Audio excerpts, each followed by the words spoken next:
Coming to you live from the Built Ford Tough Studio. Boomer Esiason and Greg Giannotti. It's Boomer and Gio on the Fan. Simulcast across the country on CBS Sports Network. And wherever you are on the free Odyssey app. Good Friday morning. A feel-good Friday. Willie Colon in for Boomer again this morning. Willie, good morning. How are you? Good morning, Gio. So I am so happy I did not wear my brown Puma sweatsuit today. Oh, did you have one in the closet like I? That was going to be so awkward. Man. You know? We could have been the rap duel. Yeah, you know, when I had it laid out, because I lay out my clothes the night before. Do you do that? And I have to, because if you I don't don't, I'll be searching around the house and people are not awake. And yeah, I get it. Lay everything out in the bathroom the night before, and I laid out my brown Puma sweatsuit. And You're not a fan? No. I'm just saying I couldn't pull it off. I think you could pull it off. You had a tight quarter zip yesterday. Yeah, my ass brown Puma sweatsuit. I couldn't do that. People would laugh at me. Who would laugh? Everybody. These guys, everybody. I would get killed for that. Eddie, do you think Gio will get killed for wearing a brown Puma sweatsuit? By some, not by me, because my fashion choices are really terrible. So I would not by me. So you just, I think people are misinterpreting. I'm not saying it's a bad fashion choice. Okay. I'm saying that for who I am. Who is that? The 42-year-old typical suburban white father. Right. If I walked in with that, it would be such a departure from who I am and what I am supposed to be that people would go, what are you doing? This guy's getting ready for pickleball. Yeah, right, exactly. They'd be like, Willie Colon can wear that, but you can't. That's what people would say. You know what I'm saying? I would support it. I wouldn't throw rocks at you. Okay, all right, good. Well, your shoe game would have to match. Yeah, which is another thing I wouldn't be able to do. You can't be rocking Skechers. That's one thing. You see, I have Skechers. See, there we go. Yeah. I'm not shocked at it at all. Yeah. Totally on brand. But yeah, so anyway, you do look good. I don't want you to misinterpret what I'm saying. You look great. I appreciate it. For me, it would not have worked. But last night, of course, late game, and it ends at 1:30 in the morning. But coming in and watching. Did you peek at it? No. I was out. You were honest about that. Yes, of course. I don't know if you could do that. I can't do that. These West Coast starts in the regular season are impossible for me, but luckily, because we live in 2025, you can come in and watch every minute of the game in the morning and not have to worry about it. Sure. And it's just the most frustrating part to me is not the loss. Obviously, it's the Jalen Brunson injury, but it's when the Jalen Brunson injury happened. So you got 9 seconds left, literally in the fourth quarter. And you got possession, and you don't even get a shot off before the shot clock buzzer goes off, as obviously Josh Hart did get a shot up, but it was too late. And then, of course, in overtime, Jalen Brunson rolls his ankle. He stands at the foul line. He limps off. He didn't ask for any help. I think that was a thing that he was conscious of.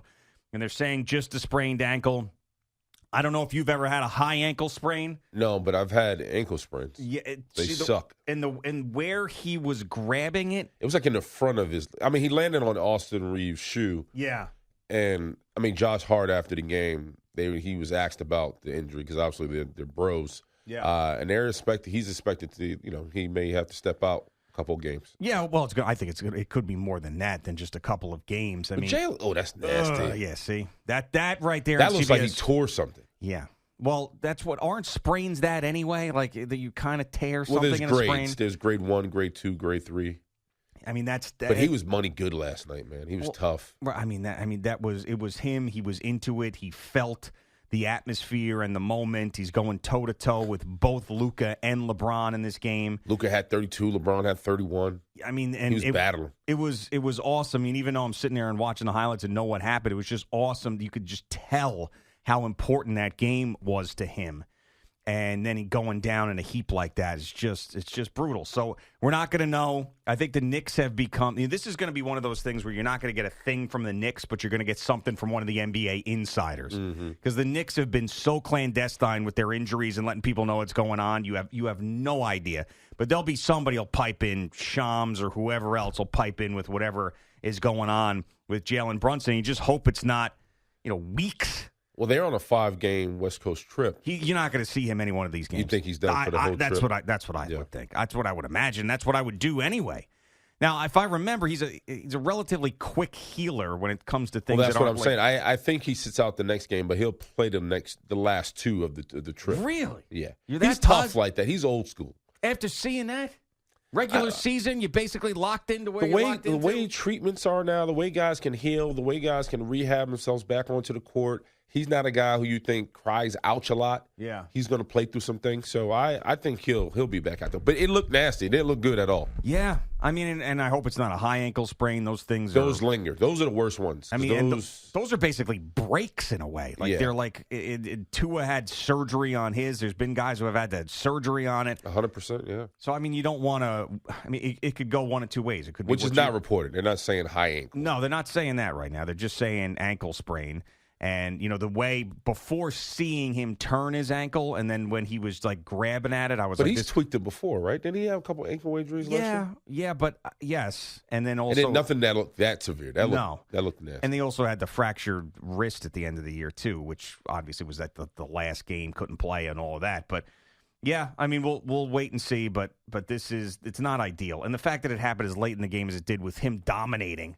It just sucked. It just completely, I mean, it went from this is great to this is horrible in a matter of seconds. Yeah, and I wanted the Knicks, man, to win that one, especially being on the road. You got Cat back. You have an opportunity to kind of build some momentum. He wasn't very good last night. Yeah. He wasn't very good. He was very mundane, to say the least. Yeah. I mean, a couple of times just not going strong enough to the basket. Commits that foul. Well, you wonder where his head was at going into this game. There was a lot of talk about the loss of, I guess, a near-dear friend. And all the antics that came along with that. So who ended up dying? Because there was a young lady by the name of Sarah Holtzman who I think was a dear close fan of the family, and there's pictures of her and Kat standing together taking pictures, and supposedly supposedly I think from what I read she passed of breast cancer. Okay, so it wasn't Jordan Wood's friend. No, it was I'm not originally sure. Kat's friend who Jordan Woods became friends with. I think so. Okay. And it wasn't Jordan Wood's aunt. That's my knowledge. Too. No. All right. So, but by reports, I think Jordan Wood's father passed of cancer too. Oh, okay. All right. So then, when she put out "Cancer Sucks," she's got too much unfortunate experience with it. Okay. Yeah. So I agree that where his head's at, but these they need him. They need him. They need him to be big. We talked about it yesterday. Going against the Warriors, they went flat in the fourth. They only scored 21 points and. Not having that third scorer on the court because Mikal, you can't find him right now. Josh Hart he can only do so much from what he is and what he's able to do. They need points. Yeah, this is going to be interesting to see how this goes. And maybe this is something that because Jalen Brunson's not on the court, somehow magically with Mikal Bridges knowing that he's got more responsibility, ends up waking up a little bit. You're going to see a lot more Deuce McBride, of course. So we'll see. Hopefully it's just a couple of games. But, yeah, I mean, Karl-Anthony Towns, you give him a pass for last night, I guess. And by the way, there is still this, I guess, aura around Cat that. Being soft. Yeah, and, people can just, push him around. And you see. He's always had that. And but then he was. And not to throw rocks, the way he talks at times. Yeah. So you feel that too then, huh? Feel it. Yeah. You hear it. Okay. Yeah, think about our '90s Knicks, and I don't mean to cut you off. And I know for old school Knicks fans, that's kind of that's what we lean on the most. Mm-hmm. But I mean, Oak, Mace, Ewing, they talk like New Yorkers. They talk like grown men. Yeah. That had 9-to-5s. Sure. They were that blue cup of coffee going to work. Right. They exuded grit. Like they could step on a rusty nail and not need a tetanus shot. Not even flinch. Yeah. It would just be like, I'm good. My body will. And then you see Cat, who I love, talented, super talented. I think he's averaging 24 points, 15 boards. Man, he's great. But then you hear him with it's a little zesty. So zesty. Can you define zesty? I don't want to define. But what's worse, dusty or zesty? Zesty. Zesty is worse, especially when you're 7 feet. Okay, zesty's not good. No. All right. Well, he had kind of fought off a lot of that with his play much of the year. Sure, 100%. I mean, I'm watching him going, I don't think he's that soft. I like Bodega Cat. He got the nickname. He's wearing the diplomat stuff. Yeah. I didn't appreciate him wearing the Eagles jersey. Yeah, well, I mean, but those guys. But also Jalen Brunson, big Eagles guy as well. What are you going to do with that? But, yeah, and I remember there was this, because Patrick Beverley played with him, and this is one of the things that I had played once the trade was made, as we're seeing all the lowlights from Karl-Anthony Towns last night against the Lakers, where it was Draymond, and Draymond choked out Rudy Gobert when those guys were on the Timberwolves together. And Patrick Beverley, in only the way that he could, said, "Cat's bogus, man." And this whole thing, he's like, Draymond just done choked your teammate. You did nothing about it. He's like, and now you can't even, everybody's going to see that. You can't even get your get back. It was like this hilarious thing that he laid out. And people are like, oh, well, he's over the top. He's doing a podcast. But I'm like, man, but this is what guys, his peers think of him. 100%. And then when you see yesterday, Draymond Green, who's completely off base, talking out of pocket, saying that Karl-Anthony Towns took the game off because he didn't want to see Jimmy Butler. Which is nuts. I mean, that's crazy to say, and he's wrong. But the one thing I'll take out of that is Draymond Green does not respect Karl-Anthony Towns enough to find out the truth. You know what I'm saying? Fair point. So as bad of a because spot, especially with prior to that comment, we knew there was an off the court issue, and there was something serious that caused Cat to kind of step away from the court a little bit. So to your point, if Draymond had enough respect, he would call Cat and be like, "Listen, man, I don't know what's going on with you, bro, but from what I hear, I hope all is well." Yeah. That never happened. It sounds like Cat is soft and he's scared of Jimmy B. Yeah, exactly. And he could have very easily made a phone call, checked it out or whatever, or just stayed away from it if it was a guy that he respected. He doesn't even need to be friends with the guy. No, I'm not giving Draymond Green a pass at that at all. That was just a poor job of throwing that out there. He looks like an idiot now. That's the real reason why he does, but I do think it's important from the standpoint of the perception of him throughout the NBA that like Draymond's like, I don't care to even look into that because I just feel like Which is reckless, by the way. It is. Yeah. Of course it is. Especially, I mean, he's got to learn when he gets into media full time to not do stuff like that. He's going to be he's going to be a darling. Oh, yeah. Well. I mean, he's kind of already a darling, but I'm talking about he's on the vertical path of being like how Barkley was coming off the court. Sure, he's not going to be as lovable. People aren't going to like Draymond as much as they like Barkley. But Barkley got a pass early for saying anything, being crass and up front and in your face, and everybody's like, well, that's Barkley. Yeah, but it's like in more of a lovable teddy bear way. Like I'll pull the string. I don't think it was always in the beginning. I think now we've kind of accepted it. Yeah. Because he's older. Yeah, but Draymond's just going to come out firing and just ripping everybody. He's like, I don't like your mama. What you got to say about that? Yeah. He's going to be like that type of guy. But the executives will love that, and then half the fan base will like it, and half the fan base won't. But he can't do stuff like this when he has a full-time media job, which is coming sooner than later, I'm sure. But, yeah, I mean, with the performance last night, some of the stuff around Cat, you don't love it. But, I mean, these guys now, I mean, I know it's easy to say, and it's the cliche, like, all right, next man up, guy goes down, everybody's got to step up. But, this may end up, like, I'll go glass half full with you. Okay. If Jalen Brunson is not out for an extended period of time and he can come back and be 100% for the playoffs, this could end up being a good thing for them. Because now these guys that have been laying in the background with Jalen Brunson out in front, Mikal Bridges especially, these guys have no choice but to play better. And maybe this is the thing that lights the fire under their ass. And then when Jalen Brunson comes back, all the players will be better for it. Maybe. That's your glass half full. My thing is who's leading the charge? Because you talked about... Well, it's Josh Hart, it's OG Anunoby, but Josh Hart more personality-wise, OG more on the court-wise. And OG was great defensively last night. I mean, I love OG Anunoby. I think he's awesome. I mean, I love that player. I don't believe he's overpaid. I know he's got a just insane contract. But, yeah. I mean, Friday, which is today, they have the Clippers. Yeah. I mean, they can rally against the Clippers. They can be right where they need to be. Sure.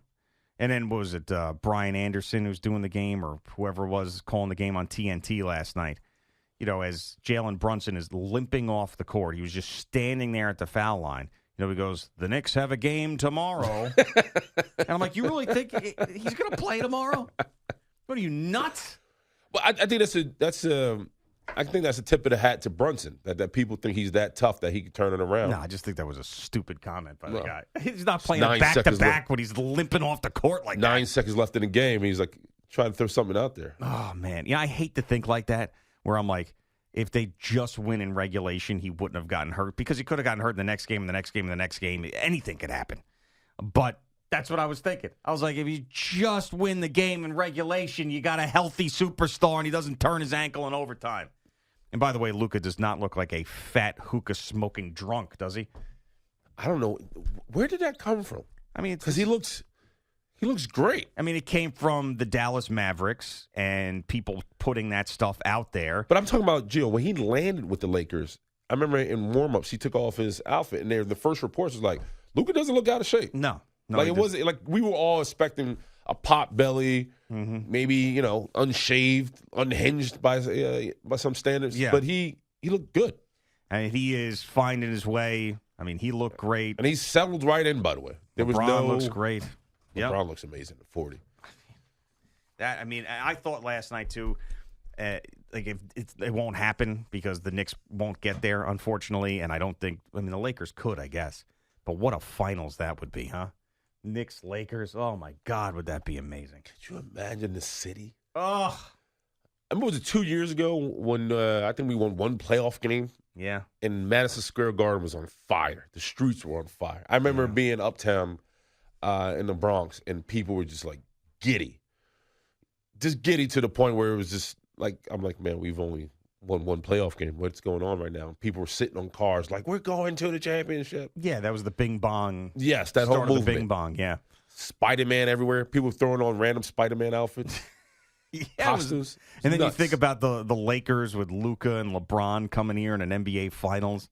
It would be insanity. It would be everything that the NBA ever wanted. But unfortunately, I don't think we're getting that. But you never know. You never know. I think we know. Well, we're not. Did could you be watch injuries for other teams too? Did you watch Boston against Philly last night? Yeah, I did not, but I'm sure it was a bloodbath because Philadelphia is a disaster. I mean, their bench looked damn good. Yeah, I mean, Pritchard, that whole squad. I mean, they put on a show last night. Well, maybe they get injuries too, like we got an injury. Maybe that happens. Who knows? Every team's an injury away from falling from grace. So, yeah, I'm not gonna root for it, but after I saw Jalen Brunson go down, well, it would be felt fine. like a kick in the nuts. Yeah, and it certainly was. All right, Boomer and Gio with Willie Colon in for Boomer again this morning. Jerry Recco is here. We'll get his first update coming up next on this Feel Good Friday on The Fan.